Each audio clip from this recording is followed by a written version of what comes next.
पुण्यात्माओं,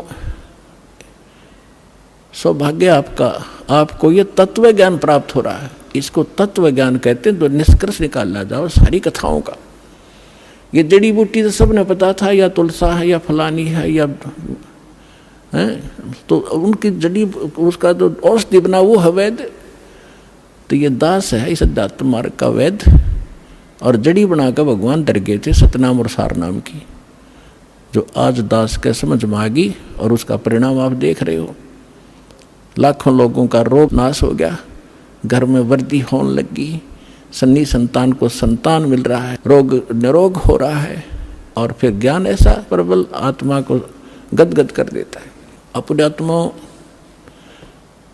धर्मदास जी को परमात्मा ने तो थोड़े उदाहरण दिए थे दास ने, क्योंकि वो तो भगवान थे। अपने बारे में कहे तो ना समझ में आओ, इसीलिए एक गुरु की, एक दास की आवश्यकता होती है जो आत्मा और परमात्मा का मिलन करवावे। तो ये दास है इस विश्व में परमात्मा से मिलाने वाला, सच्चा ज्ञान बताने वाला और काल के बंध से छुड़वाने वाला।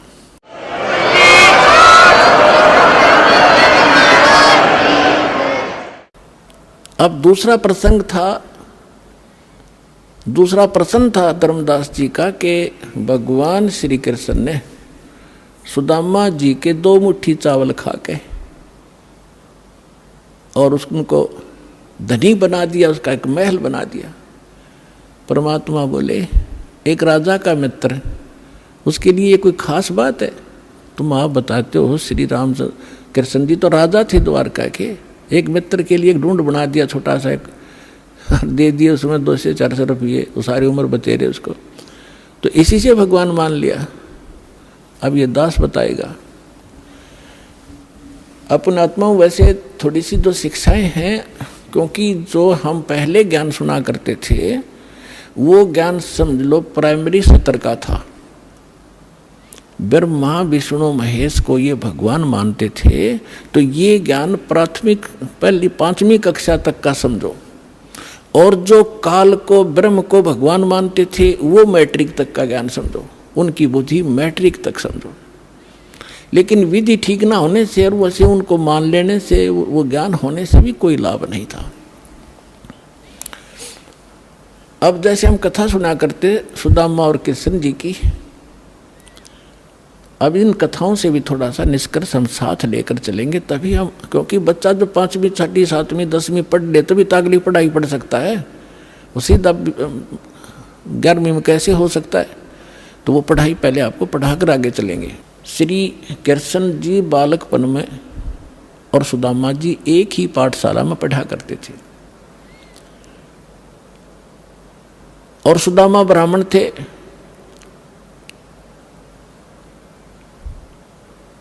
और ब्राह्मण भगवान से के ज्ञान से अवश्य परिचित होते हैं। उनको ये मालूम होता है कि जो जैसा कर्म किया हुआ है वैसा ही फल मिलता है। सुदामा और कृष्ण अपनी शिक्षा पूरी करके अलग अलग, वो द्वारका के राजा बन गए, वो अपना एक ब्राह्मण, गरीब निर्धन ब्राह्मण था, 3-4 बालक थे, निर्वाह बिल्कुल नहीं चल रहा था, कई बार तो भूखे रह जाते थे, बच्चे भी रोया करते थे रोटियों को। अब सुदामा गणा निर्धन था। उसकी पत्नी बहुत बार कहा करती थी कि आप कहते हो श्री कृष्ण राजा हैं, वो मेरे क्लास फेलो थे, तो क्लास फेलो की तो क्लास फेलो गणी इज्जत करा करें, आप जाओ कुछ धन मांग ले, आप तो ब्राह्मण हो। सुदामा ने कहा ब्राह्मण का काम मांगने का नहीं होता, भिखारी का होता है। मर जाऊंगा पर मांगूंगा नहीं। लेकिन उस मिश्राणी के घड़ा कहने से, बार बार कहने से वो विवश हो गया कि चल या कहती हो तो मैं चला जाता हूं पर मांगू कति नहीं। वो कहा करता था सुदामा कि मेरे भाग में नहीं है, मैंने पिछले जन्म में धर्म नहीं करा, क्या कोई पुण्य नहीं करा, जिस कारण से मैं निर्धन हूं। अगर मुझे धन मैंने दान किया होता मैं निर्धन नहीं होता, और आज मुझे ज्ञान है तो मेरे पास धन नहीं, मैं तो दान कर दूं। अब जब वो चलने लगा, जैसे आज आप जी भी जाते हो कि रिलेटिव के पास, मित्र के पास कुछ फल ले जाते हो, तो पहले कोई कसार ले जाया करता था, कोई चावल भून के ले जाता था। तो ऐसे वो कुछ चावल बांध दिए अकेले, और तो हमारे पास कुछ है नहीं, अपने मित्र के पास, यही ले जा। और फटे पुराने कपड़े जैसा भी है वो वहाँ चले गए। अब श्री कृष्ण जी ने उसकी हालत देखी, पूछा कि आओ मित्र, बहुत दिनों में मिले और क्या हाल है परिवार का। तो सुदामा जी ने कहा, जी ठाठ है, भगवान की दया से कोई कमी नहीं किसी वस्तु की। लेकिन वो तो समझ गए थे, जिसी बालक थोड़े थे श्री कृष्ण जी, 3 लोक के मालिक हैं, वो समझ गए कि तो दुखी गणा हो रहा है। 7 दिन रखा वहीं पर कि बैठो, नहाओ धो, रोटी खाओ, अपने हाथों उनके शरण धोए मित्र के। अब 7 दिन के अंदर विश्वकर्मा को बुलाकर वहाँ महल बना दिया, पीछे थे, धन दे दिया, एक मेरे मित्र के पास भेज दो और उसको आजीवन धन दे दो। अब उधर से सुदामा जब चलने लगा, 7वें दिन के मित्र में जाता हूँ, बच्चों की याद सता रही है। अच्छा जाइए, उसके कपड़े सफ़ेद बढ़िया बनवा दिए, दौड़ वो बना दिए उसको। लेकिन चलते समय भी ये नहीं कहा कि मैं कुछ लेने आया था। लेकिन मन में दोष जरूर आ गया थोड़ा सा कि काहे का मित्र है, इसको नहीं पता मेरी क्या हालत थी और मेरे से पूछा क्या हाल है, इसको खुद सोचना चाहिए था। ये इतना दोष आया था। रास्ते में क्या हुआ कि बदमाश लोगों ने देखा कि वो सेठ आवा है, अच्छे काचे कपड़े पहन रहा है, नए नए, उसको जाते ही पकड़ लिया। वह कपड़े भी उतार लिए सारे, जेब में कुछ था ही नहीं, वो उठा ले गए। अब फिर उसके मन में आई कि भाई गलती करी मैंने, मित्र का की आलोचना करी, जिसकी सजा मुझे ये मिल गई। क्योंकि हम भगत आत्मा इसी हिसाब ला लिया करन तुरंत। तो अब लंबी कहानी ना कहूँ, दास उसने आकर देखा कि महल बना है, बड़ा खुश हुआ, लेकिन मांगा नहीं। इसको ब्राह्मण कहते हैं। अरे ये ब्राह्मण इतने दर्दे तेरे न्यू हो जाएगा, तेरे पर करड़ाई आने वाली है, ये कर दे, फलान कर दे, श्राद्ध निकलवा ले, मेरी दक्षिणा इतनी दे दे, ये ब्राह्मण नहीं है। अब देखो, एक तुम भगवान मानते थे श्री कृष्ण जी को, विष्णु जी को, विष्णु ही श्री कृष्ण मानते हैं, और उन्होंने कितनी सहायता दे दी सुदामा जी को।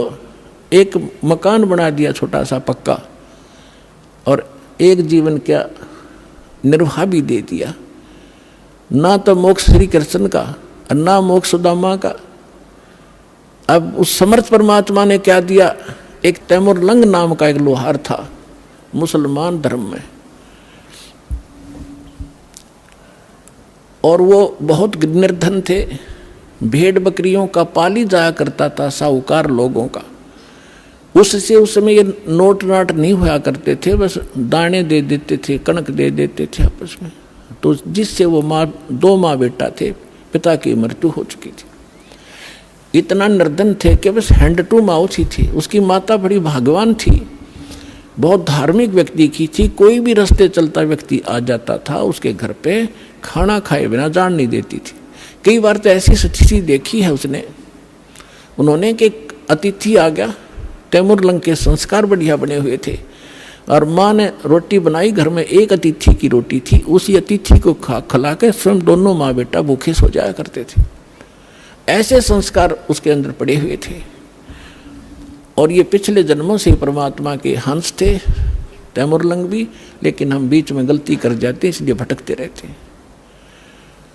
एक दिन तैमुरलंग बकरियां चरा रहा था साहूकारों की, स्वयं पाली बनकर, और जो खाना लेकर गया था घर से वो खा चुका था। अब परमात्मा उसी समय जिंदा महात्मा का रूप बनाकर उस पाली के पास पहुंच गए। तैमुरलंग के पास वृक्ष के नीचे बैठा था, बकरियां चर रही थी, कुछ वृक्षों के नीचे बैठी थी। तो तैमुरलंग ने कहा कि महात्मा, संस्कार थे माँ के कि कोई भी अतिथि मिल जाए बेटा भोजन की अवश्य प्रार्थना करना। क्या महाराज खाना खाओगे? कहाँ बेटा, भूख लगी है। उसने कहा महाराज थोड़ी देर लेट आए, थोड़े से मैं भोजन खा चुका हूँ और अभी मैं घर से लाऊंगा, सामने घर है, थोड़ी दूरी पे है हमारा घर गांव में, और अभी लाता। मेरी माँ बहुत अच्छी है, जाते बना देगी। और ऐसे करना भगवान, मेरी बकरियों का ध्यान रखना, हम गरीब बहुत हैं, एक बकरी भी इधर उधर होगी तो मैं पूरी नहीं कर पाऊंगा धनी की, मुझे बहुत दुख होगा। परमात्मा बोले बेटा चिंता ना करें, मैं खूब रखवाल करूँगा। वो घर गया, माँ से प्रार्थना की कि ऐसे ऐसे राह चलता संत है, भूखा है माँ ने जब घर में इतना आटा था केवल 2 रोटी बनाई, 2 ही रोटी बनी, दोनों रोटी बना के लेकर आ गई। माँ ने कहा कि बेटा मैं भी चलती हूँ, मैं बर्तन ले आऊँगी, तू वहाँ अपना रखवाली करना, पाली रहना। दोनों आगे दर्शन भी करके आऊँगी साधु के। अब साधु को सामने बैठा देखकर माता ने कहा ले महाराज रोटी खा लो। परमात्मा खाना खाने लगा तो इतने में माई ने 3-4 बार प्रार्थना कर दी, महाराज हम गढ़े गरीब हैं, हमारे पास तो कई बार भोजन भी नहीं होता, दया करो कुछ आशीर्वाद दो, हमारा गुजारा ठीक चले। परमात्मा ने खाना खाया, इतने 4 बार प्रार्थना कर दी, 4-5 बार। परमात्मा खड़े हुए, एक बकरी बांधन की बेल पड़ी थी, पतली सी लोहे की बेल होती है जैसे पशु बांधा करें, उसको ऐसे 4 बार मोड़ लिया, वह इतनी रहेगी, उसको पकड़ के उसके बेटे रोटी खा के पानी पी कर लोटा खड़े हुए साधु, और उस लड़के के सिर पर हाथ धर के कड़म मारी, 7 मारी,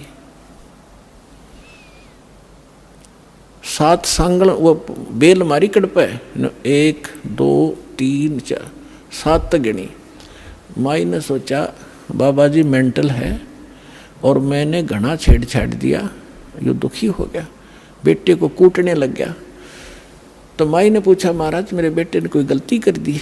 अक नहीं माता, तेरे बेटे को 7 पीढ़ी का राज दे दिया मैंने, 7 पीढ़ी का राज बख्श दिया है, और उसके बाद तेरा राज टुकड़ों में बट जाएगा।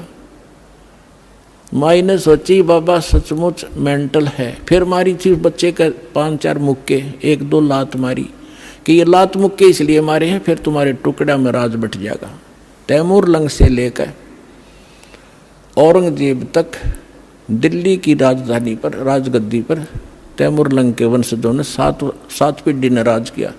औरंगजेब के बाद ये टुकड़ों में बट गया था, इतिहास गवाह है। तैमूर लंग ने दिल्ली पर शासन किया था, अपना एक प्रतिनिधि यहाँ छोड़ दिया था जो उसको टैक्स देता था।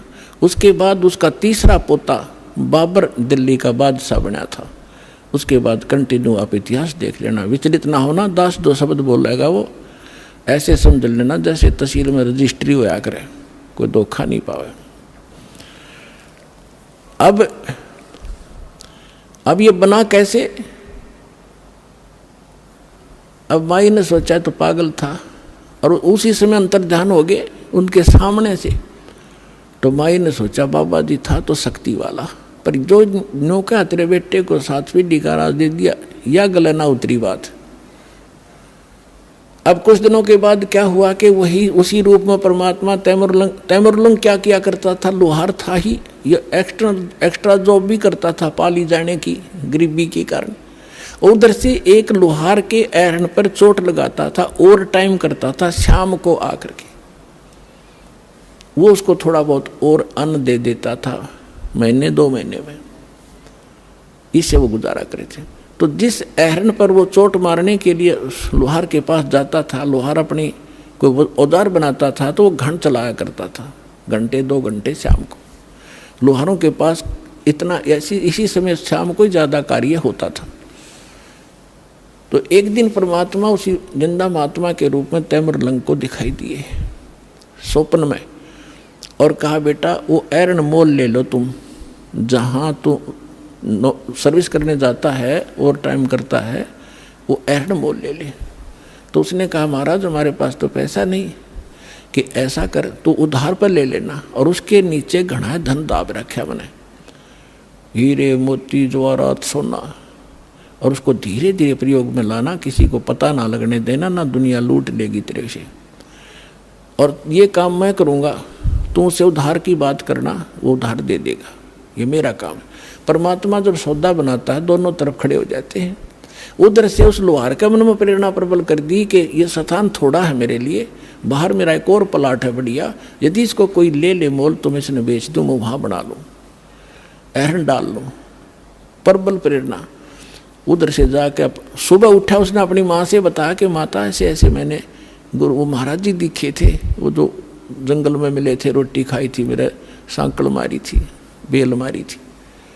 उसकी माँ बोली बेटा दिखे मुझे भी थे स्वप्न में आज ही, पर मैं कुछ शब्द समझ नहीं पाई वो कह क्या रहे थे। तैमूरलंग बोला मैं बताता हूँ, मेरे याद है, उन्हें ऐसे ऐसे बता। तो कहने लगी बेटा महात्मा तो शक्ति वाले थे, हमें एकदम अंतर ध्यान हो गए थे, पर वो पैसा तो है नहीं बेटा, लेंगे कैसे हम उसको। तो उन्होंने समाधान बताया है कि आप उधार कर की बात करो। माँ बोली देख ले बेटा ट्राई करके। तो उसने जाके तैमूरलंग ने कहा कि भाई मैं एक अर्ज करता हूँ आपसे, ये मैं भी गुजारा कर लूँ, मैं भी लोहार हूँ, आप भी लोहार हो, और मुझे एरन दे दो ये। वो बोला पैसे कब देगा तू? एरन वाला बोला कि अभी तो है नहीं, मैं कुमा के दे दूंगा। पक्की बात? पक्की, 1 साल में दे देना। हाँ 1 साल में दे दूंगा। अब पे कवा दी परमात्मा ने। तो तैमूरलंग के ठिकाना नहीं रहा खुशी का। उसने तो अगले दिन वहाँ से एरन निकाला, बोला एरन भी छोड़ दे। एरन भी छोड़ दूंगा, पुराना हो रहा है। वहाँ जाके अब नया गाड़ लिया एक लोहे का लठ उसने, और वो वहीं छोड़ गई। माँ बेटा ने चारों तरफ 4 द्वारी बनाई, कच्ची ईंटें बना बना कर कुछ, उस पर एक झोंपड़ी सी डाल ली और एरन बाहर रख लिया। नीचे से खोदा तो न्यो का नो धन पाया उसने। अपने आत्माओं उस समय जब ये पाली जाया करता था तैमूरलंग, उस समय उसने के दृष्टांत एक घटना देखी थी जो उसके हृदय को छू गई थी, वो मिट नहीं रही थी हृदय से। उसी नगरी का राजा घना निकम्मा था और गांव की सुंदर लड़की उसके एजेंट बता दिया करते थे, और वो अपने मंत्री और सैनिकों को द्वारा उन लड़कियों को उठा ले जाता था, उनके साथ विलास किया करता था। एक दिन ऐसी एक लड़की गांव की तैमूरलंग के ही आसपास घर की चारा लेकर आ रही थी खेतों से। सुंदर लड़की थी। राजा के कर्मचारी उसको अपहरण करने लगे। उसने आवाज लगाई, रे तैमूरलंग, ए तैमूरलंग मुझे बचा भाई, तैमूरलंग मुझे बचा भाई। तैमूरलंग ने देखा भाई सचमुच ये तो बकवादी आदमी है। पाड़ी के पास तो लठ होता है, डंडा लेकर लठ बाज लिया, ताबड़तोड़ लाग गया उन सैनिकों ने कूटने। वो 4-5 थे, वो अकेला था। तो उन सैनिकों ने उसको इतना पीट दिया, मार दिया, कति खत्म करके डाले गए, पीठ छेद कर लड़की को उठा ले गए। जब वो होश में आया उसके बाद उसने ये प्रतिज्ञा कर ली कि यदि मैं राजा बन गया इसको सबक सिखाऊंगा इस राजा को। अब राजा की सपने भी नहीं, पर मन में तो आवे है सब कहिए बात। उधर से क्या हुआ, उसने धन देखा, दोनों माँ बेटा खुशी का ठिकाना नहीं। लेकिन निर्देश जो महाराज ने दे रखा था वो याद रखा, कुछ धन निकाला, दूर देश में जाकर बेचा। वहां से क्या किया उसने, कुछ अपने साथी सैनिकों से कहा घोड़े लाया, पहले घोड़े लाया, घोड़े लाकर बेच दिया, क्यों उधर घोड़ों का व्यापार ज्यादा होता। तो लोगों ने सोचा इसका व्यापार में बहुत वृद्धि होगी, एकदम ये तो बहुत 1-2 घोड़ा लिया, फिर 10-10 20-20 लाला बेचने लग गया। उधर से उसने क्या किया, अपने आसपास के जवान लड़कों से कहा कि भाई देखो ये राजा बहुत निकम्मा है, ये अपनी बहन बेटियों के साथ ऐसे करता है, ये टैक्स भी बहुत लेता है। मैं राजा बनूंगा और मैं सबको टैक्स फ्री कर दूंगा, बहुत जायज़ टैक्स लिया करूंगा और सेठों से लिया करूंगा, गरीबों से नहीं लूंगा, ये आगा पीछा नहीं देखते। और आप मेरे सैनिक बनो, मैं तुम्हें मेहनताना दूंगा। अब लोहार था, लोहार के बच्चे कुछ रिश्तेदारों के इकट्ठे करके जंगल में तलवार बनाने का कारखाना बना लिया, ढाल और तलवार, और घोड़े ले आया, सेना तैयार कर ली। कुछ दिनों के बाद उस राजा पर आक्रमण कर दिया। भगवान की रजा होती है, वचन फलता है भगवान का जो निर्धारित होता है। सुबह सुबह जाकर चारों तरफ से किला घेर लिया उस राजा का और कहा कि या तो सरेंडर कर दे ना युद्ध के लिए तैयार हो जा। अब राजा ने कहा कि सैनिकों, वजीर देखो क्या है, क्या हो गया। वजीर ने ऊपर चढ़ के किले पर देखा कि बाहर इतनी सेना खड़ी है राजन, अपना सरेंडर करने में हित है। 500-400 सैनिक थे, दिखे 5000। परमात्मा की रजा, समर्पण कर दिया राजा ने, सरेंडर कर दिया, वो राज प्राप्त किया।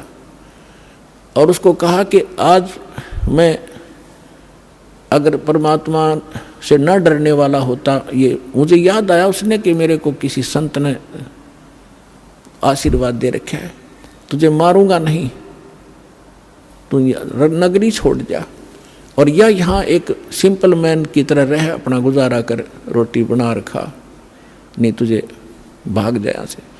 जैसा भी उसने उस पर कब्जा किया, फिर दूसरे राजा को कहा कि राजा अन्यायी थे, नालायक गणे हो गए थे, तो एक दूसरे को ऐसे काबू करता करता वो तैमुरलंग यहाँ पहुँच गया, दिल्ली का बादशाह भी बन गया, दिल्ली को भी अपने अंतर्गत करके वहाँ एक नुमाइंदा रख दिया उसने, ये इतिहास गवाह है। तो तैमुरलंग ने जब ये शासन सारा पा लिया तब परमात्मा फिर मिले। ऐसे शिकार में वो गया हुआ था, कहने लगा रे निकम्मी आत्मा।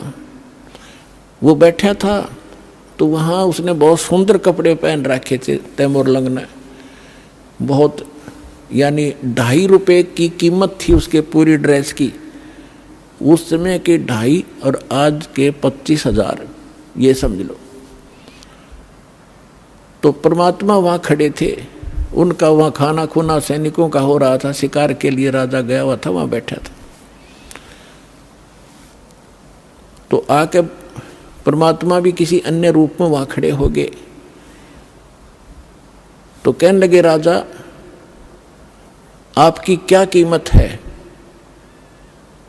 एक सामने एक व्यक्ति खड़ा होकर कह रहा है कि आपकी क्या कीमत है, कि आप ही बता दो मेरी क्या कीमत है, कि तेरी कीमत है 2.5 रुपये। राजा बोला गलत बोल रहा है, 2.5 रुपये का तो मेरा ही ड्रेस है, बोला इससे इसकी कीमत है, तो एक आने का भी को नहीं। निकम्मी आत्मा, तेरे को इसलिए ये राज्य दिया था कि कर्म फोड़ अपने। परमात्मा ने वो रूप बना लिया, जो वो दिन भूल गया, तू एक बकरी चराता फिरता था, गिड़गिड़ा रहे थे, आज भूल गया भगवान को, चरणा में पड़ गया उसी समय, अपने बेटे पोतों को देकर राज और लेकर दीक्षा और फिर से भक्ति शुरू करी। तो पुण्यात्माओं, सुदामा को एक ढूंढ बना दिया, एक छोटा सा मकान वो दे दिया, एक जीवन का गुजारा, तो क्या अमर हो गया वो। 7 पीढ़ी का राज दे दिया कबीर साहब ने, एक रोटी खा के, और फिर मोक्ष दिया उस प्राणी को। ये न्यारी ताकत है कबीर भगवान की। बोलो सतगुरुदेव।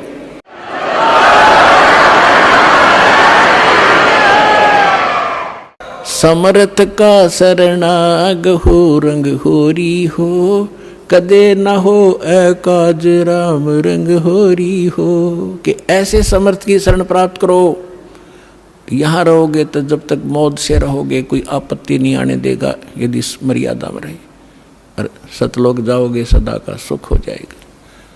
बोलो सतगुरुदेव।